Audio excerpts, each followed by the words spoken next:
When you think of the biggest auction houses in the trading card hobby, you might think about Golden or Fanatics Collect or Heritage. But what if I told you that PSA is already well on their way to surpassing all of them?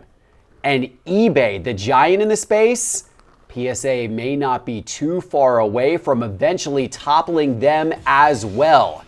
PSA's secret plan is playing out in front of our eyes. And as collectors, should we be scared? We'll debate next.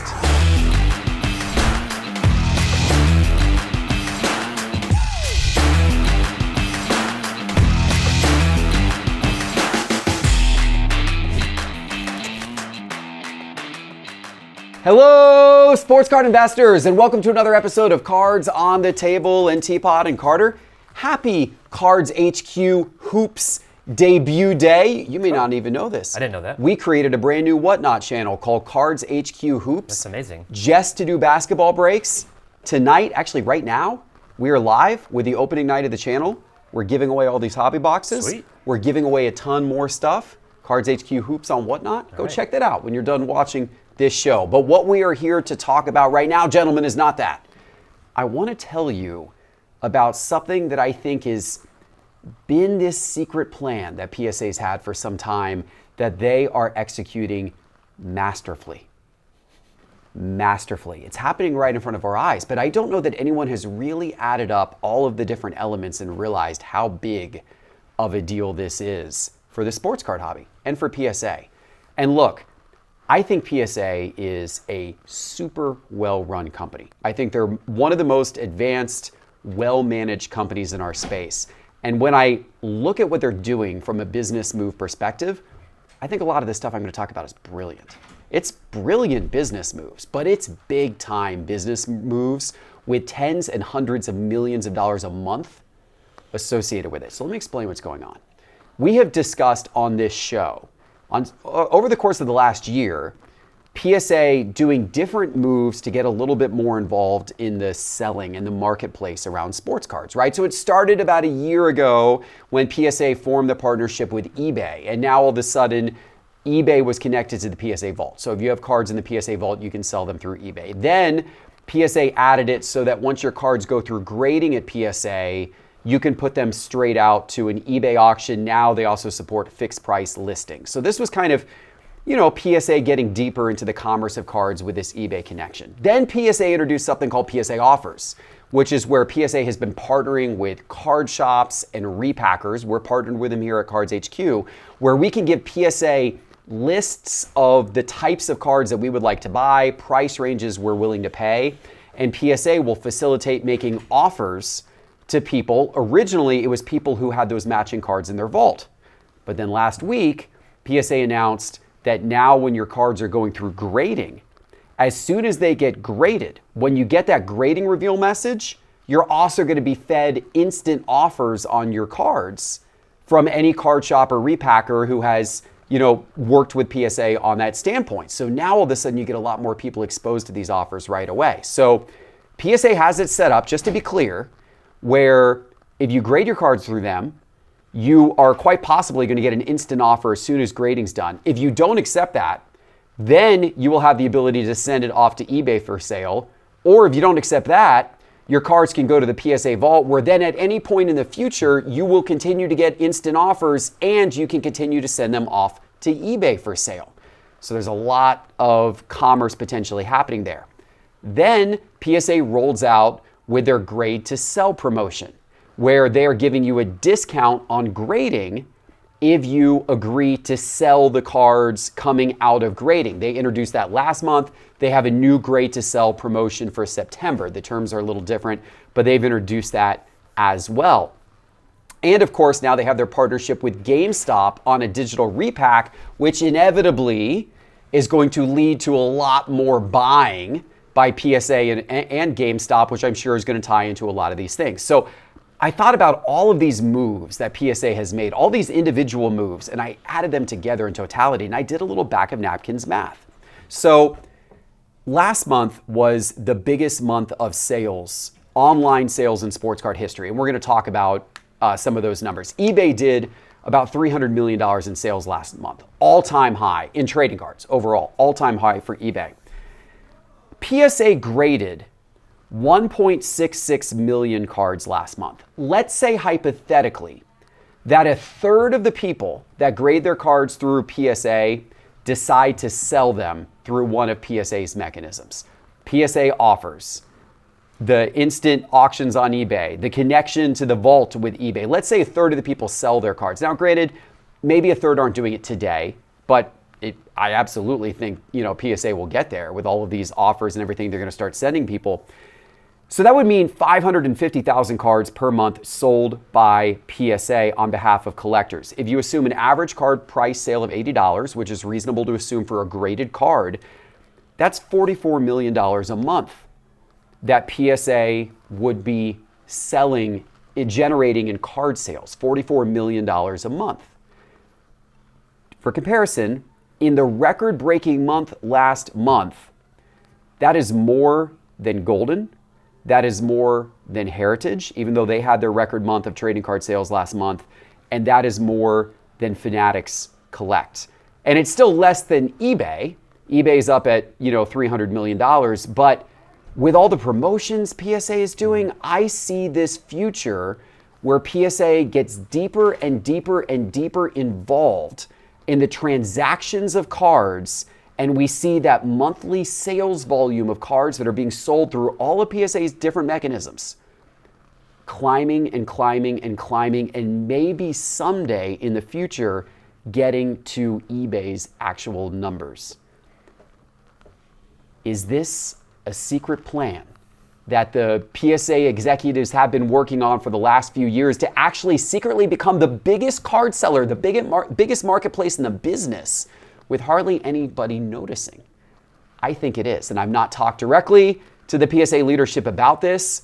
I think it's really fascinating. Teapot, I'm curious to hear what you think about this plan. And ultimately, is this good for collectors? Bad for collectors? Should we be worried about this? Should we be excited about this? How do you see this all playing out? Well, if it is a secret, it's not a secret anymore. Like this, the wheels are in motion. They're gaining a lot of traction. We've talked about this a few times in the past from when these things were announced. And I think there's a lot of people who see something like this and they just kind of say like, does anybody even collect anymore? Who's collecting these cards? They're just sending them and then immediately selling them. The truth is, like most of us, when we submit a grading submission, we send a portion of them for our own PC, and we send a portion of them maybe to hold them, and then we send a portion of them that we want to be able to sell immediately because of the immediate price bonus, if you get 10s especially, on that stuff to help offset the cost of, if anything, the grading cost for the rest of your submission. So if you break that down, you have a way to do each of those things. You have instant liquidity with the offers or send directly to eBay. You have a vault where you can store stuff and then be able to immediately list it on eBay if you decide you want to sell that at any given time. I just bought a Kevin McGonigal card, and even just to save on sales tax immediately by shipping it to their vault and have it there, I may have it sent back to me. I kind of want the card in hand, but there's some benefits to that. And then ultimately, if you just want to have the stuff sent back to you, you can do that too. So there's options all along the way. They're removing that friction, and I think that's a really good thing. They're not really close at all in terms of like overall sales volume, number of sales happening. We know that it's about a 10x ratio of raw to graded cards happening on eBay every day. And so in that regard, they're not going to like chase down anybody in terms of most number of cards sold, but graded cards are the most valuable. And in that regard, there's a lot of stuff going on there. So if I were a competitive marketplace or a competitive grading company, I'd probably be concerned, at least just from a competitive perspective. A lot of people think this is a conflict of interest. I don't. PSA, I've said this in the past, PSA is not buying these cards. PSA is not buying the cards. It's dealers. They have a whole dealer network of people who are approved to make PSA offers to buy the cards. PSA is not just spending billions of dollars every year buying cards to then do what with it. That's not what they're doing. So, well, I will say they haven't been buying cards. You're right. Although then they've got this new repack partnership with GameStop, and it's a little unclear exactly what that partnership is. But the company that the repack is operating under is registered with its corporate headquarters as PSA's address. So maybe. PSA seems to have some ownership stake in this joint venture with this repack with GameStop. So maybe PSA is now actually starting to buy cards from submitters for their own repack purposes. Interesting. With GameStop. I don't know. Interesting. What do you think, Carter? So Teapot thought this was all kind of, remove some friction from the process, not necessarily anything maybe too controversial here. Do you share the take, or what do you think? Yeah, I don't think it's controversial. I mean, the one controversial point that I think people actually could say is, why do people grade their cards? Either protect them, or a lot of people today gain that value, right? Yeah. That price gain. So with this, PSA is just trying to get more of the pie. They're already taking a portion of the pie through the grading fees, right? And they already do that even further through different values of the cards, which other companies don't do. You could submit a bit high-end cards at lower dollars with other companies, and they don't charge you more for it, right? PSA, they're taking that portion of that card, and there probably is an argument that now, you want to send your card through eBay with them, through the vault, they're going to take a percentage of that. They're earning that, so they're kind of getting more piece of the pie the more stuff enters in their ecosystem. So. But I think taking away the friction and the access for collectors, I think there's a lot of collectors that grade and a lot of people that flip that would like to sell on eBay, but they don't want to spend the work into it. So the fact that they can grade, send it directly, hold it in the vault, it also helps with timing. From a sports collector standpoint, I mean, if a quarterback goes off this week and you have something sitting in your vault, you can just list it on eBay quickly with just a couple pushes on your phone. If you're sitting at home and you have that card in your case, you got to pull that out, take a picture, fill out all the listing information. Yeah. A lot of people are maybe a little lazy, right? I mean, I credit the people that spend the time and do it. So I don't think it's really controversial. I think it's great. I think it's actually going to advance the hobby. Also, what I see with this is that I think they realize that eBay is the monster marketplace in this space. They're not trying to compete directly with them. They're trying to work with them, but also kind of compete a little indirectly. That's interesting, isn't it? They're trying to pick cards off in the beginning with the PSA offers before they ever get to eBay. Exactly. But they're also partnered with eBay. Right. So because I think they realize that, yes, has eBay been the monster for a long time, and if people ask to modernize, is eBay advancing recently? They are. But has there been some difficulties and some pain points from a marketplace perspective? I think some customers and consumers would say so. But I think this partnership is actually improving the overall ecosystem of the marketplace as a whole for people to sell and for people to track sales as well. I mean, as I said when I opened this up, I think from a business perspective, what PSA is doing is brilliant. I think their executives have made a lot of really smart moves here. And it is, you guys use the word frictionless, it is making that experience easy for the end collector. So in all, I do think this is a big win. I think it's a big win for the end collector that they can have this frictionless experience. Now, it puts a lot of pressure on others in this space, including us here at Cards HQ.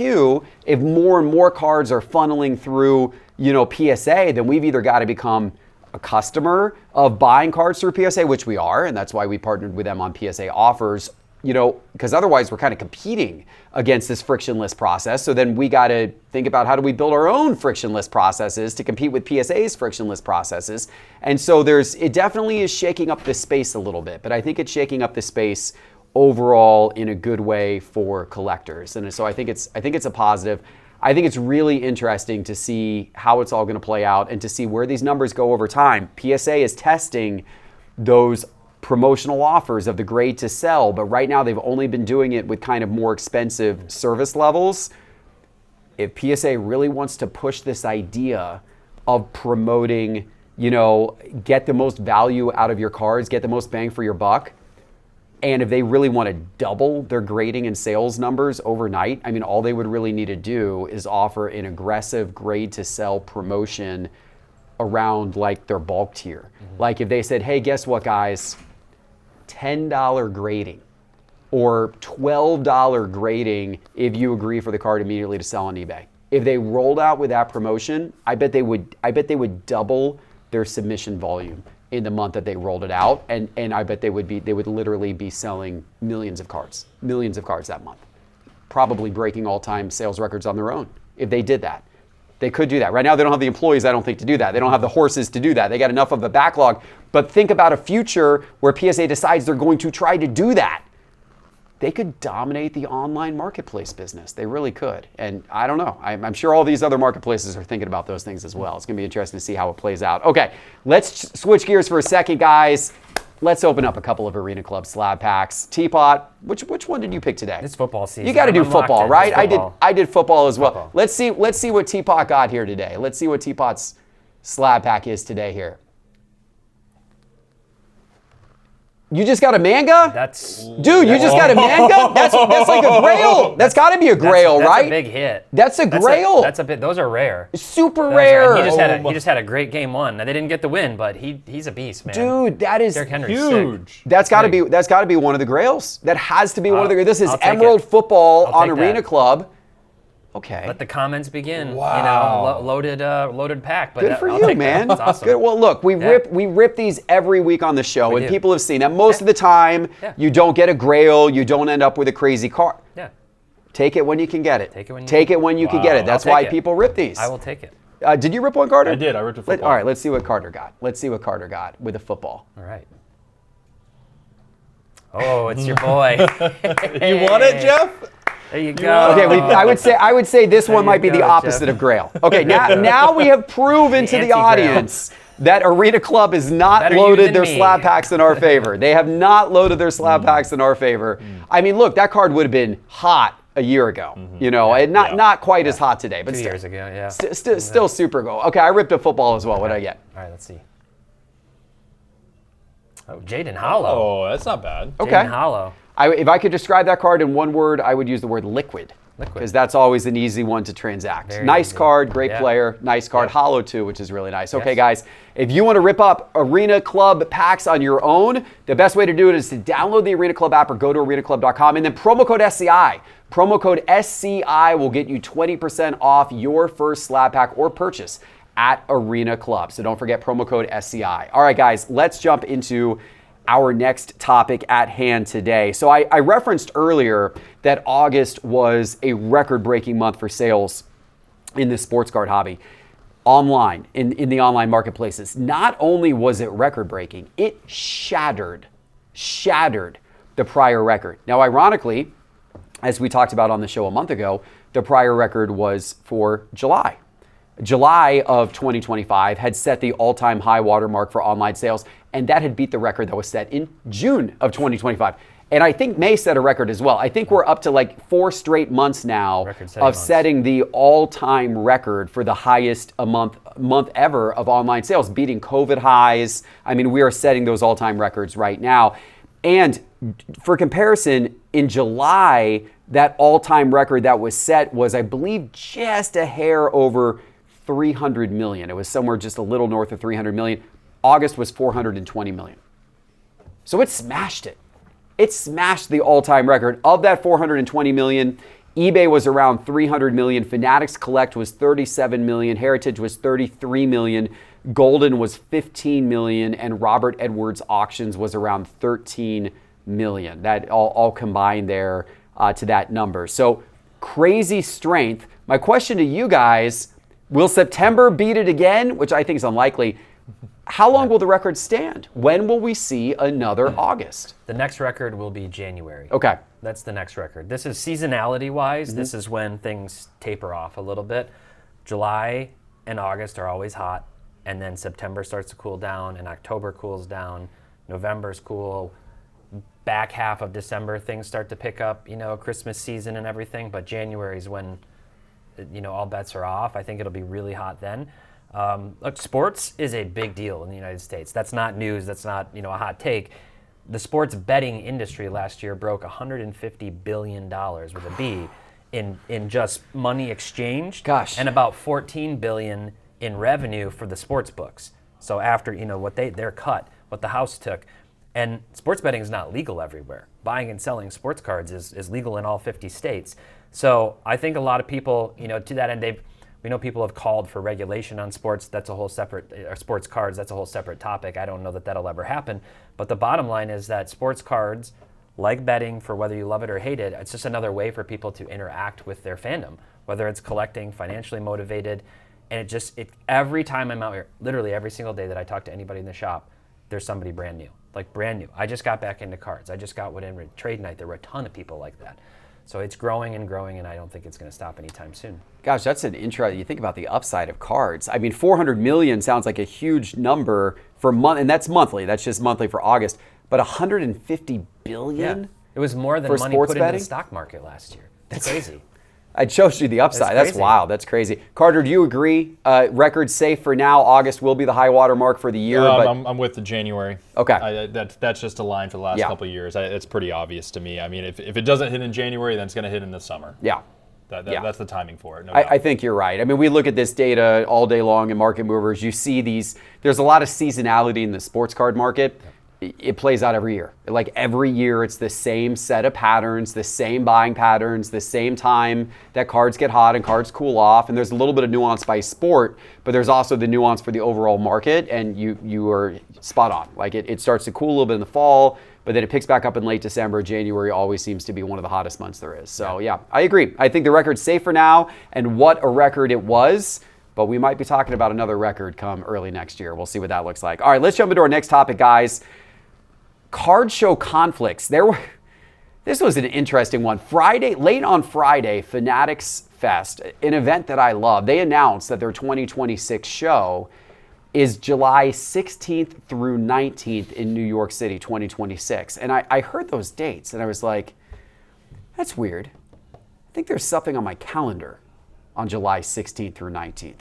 So I looked at my calendar. I was like, that's when the West Coast Card Show is scheduled for. The big one, by the way, the one they do in Anaheim at the Anaheim Convention Center, you know. There's a Dallas card show that's scheduled that same weekend, July 16th through 19th. It's the World Cup final in New York City that same weekend, July 16th through 19th. So I'm like, wow, Fanatics Fest has literally put themselves right in the mix here with everything. Now the reason why they did this is because the World Cup final's in New York. Fanatics Fest is in New York, and they wanted to take advantage of the World Cup final being there. They're going to do all kinds of soccer activations. FIFA is going to be involved in Fanatics Fest, so they're going to make that a really big deal, a really big part of it. I get it.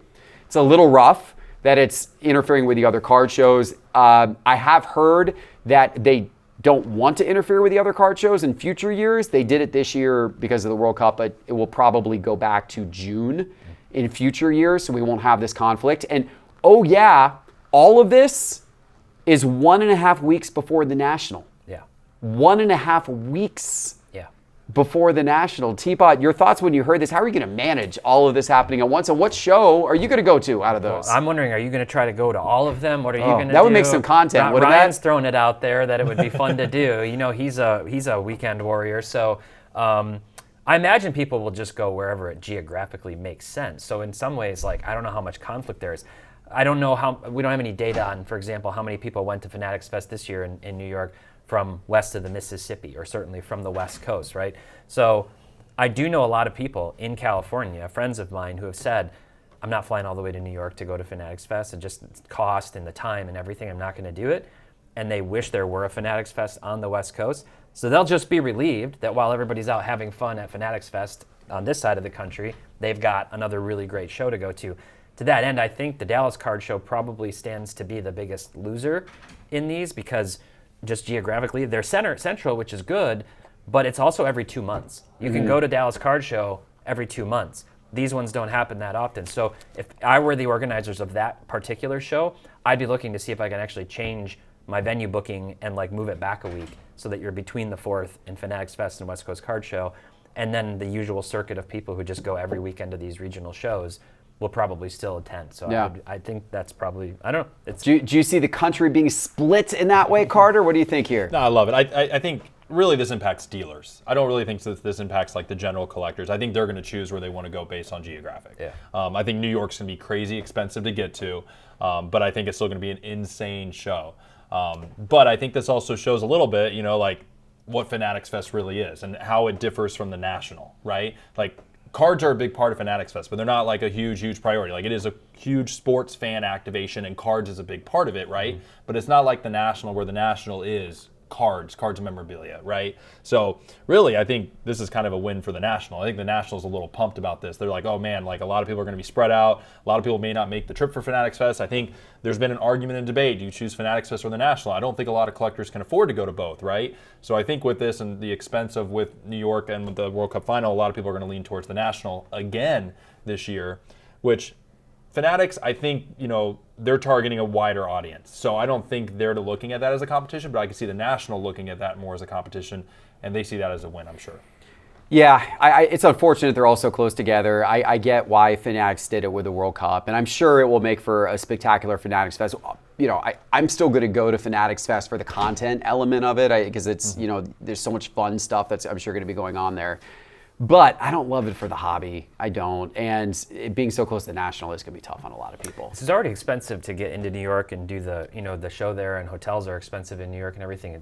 Is it going to be like even crazier with World Cup? Yeah, it will You're be. Pay like $600 a night for a hotel or something? It will be. It's gonna I think crazy. I think it will inhibit the, you know, I think we'll make a lot of people think harder about what shows they want to go to. And then, as you said, the proximity of it in the National, it makes that all tough as well. So, yeah, it may not be the best year for that, but hopefully next year well, I shouldn't say next year, this will be the year after next. Hopefully we'll be back to a more normal pattern of these shows happening, and hopefully there's a little more spacing between the two. All right, let's get to one final topic today, guys. Topps Collectors Appreciation Day. This is a new thing Topps is doing, just announced, hot off the press here. So this will be Saturday, September 20th. So it's coming, it's not this Saturday, but it's next Saturday. Topps has partnered with some sports teams, some major retailers, to do promotions around Topps trading cards. So if you go to a Mets game, if you go to an Orioles game, if you go to a Reds game, and you show a Topps trading card of that team, you're going to get something like a free hot dog or a $15 concession voucher, depending on where you go.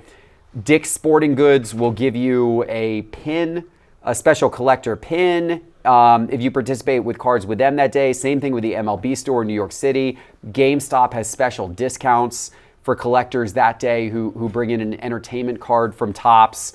What do you think about this, Carter? Big deal, little deal, or kind of no deal at all here? I like it. I would push Topps. Can we go bigger with this? Like, that's like, I think this is like, I mean, what I love is I think we're getting some big names, we're getting some big teams, and we're getting some big retailers involved in this. So I like the exposure, but can we do more? Yeah. Like, that's what I would push, but I think this is a good thing. I mean, I think you can consider it a big deal. I want to consider it like a big deal, though, you know? So that'd be my response to it. All right, so Carter's kind of little deal, but with future potential possibly. What do you think, Teapot? Yeah, I mean, this isn't anything new. I don't think this particular thing is a big deal. It's just on the same path that they've continued on to do things. The more of this, the better. I liked seeing like when packs are given out too to like people who just don't otherwise have access to them, or maybe they're not yet in the hobby. Something cool might be to like have an event at the stadiums where the first, 500 kids who come into the stadium get to go down on the field. Everybody gets a pack and figure out who hit the best card out of these packs, and they get to meet that player or something. Like that would be cool. There's lots of fun stuff, but they've done this kind of thing, right? Yeah. Like fan interactions with athletes, and so I'm here for this for sure. But the biggest difference is the retailers. That's where that's this true. hasn't happened. Yeah. With Dick's Sporting Goods and true. GameStop. So this could be a bigger deal. It's going to be interesting to see how they expand on this going forward. Are you giving me a lunch voucher? Cards HQ. We have no Me? specialty pin here for you, unfortunately. I will give you a Browns card, and Yeah, you can. I think this is the kernel of a good idea. The actual, like, what's happening, like the things you're getting, I don't think are that exciting and not super coordinated this year. Hopefully in the future they can get there, and then it can turn into a really big deal. I really like the idea of packs. And so what I would suggest to Topps is I think they should create specialty packs just for this day, for the Topps, Collectors Appreciation Day. And they should do this with all their card shop partners, major retailers, and teams. If you go to a game, you get a pack. If you go to a card shop, you get a pack. If you go to GameStop, you get a pack, right? And so I think they could do something like that maybe, and then maybe it ties into the team. So like maybe the New York Mets have a special edition of the packs with all Mets players, and then there's a special Meet Your Player card, as you were saying. Like, they could definitely take it bigger. I agree. They could push this, but I think it's a good I like the idea. idea of the specialty packs. Like they could do them as team sets, and then they know there's a guaranteed hit. Yeah, like there they you go. control that, right? It's a different release. So if you go to a Tigers game, it's the Tigers team set, and then somebody's going to hit the, Skubal or Riley Green, 1/1 or something, and that'd be really cool. It'll be just like back to the days of star basketball, where you could only get your little Chicago Bulls team bag if you were up in the Chicago area. And now look at what those Michael Jordans Maybe are they'll worth even today. print them way off center. Look for at what us. those. There you go. There you go. With the boring photo of Jordan rebounding of all things, the 1984 star. Who knew? Who knew? All right, guys. I hope you enjoyed the episode today. Don't forget about Cards HQ Hoops, guys. We're live right now on Whatnot with tons of giveaways for the debut of Cards HQ Hoops, and of course, thank you to our sponsor, Arena Club. Promo code SCI for 20% off your first slab pack purchase at Arena Club. Thanks for watching. We'll see you soon with our next episode. Take care.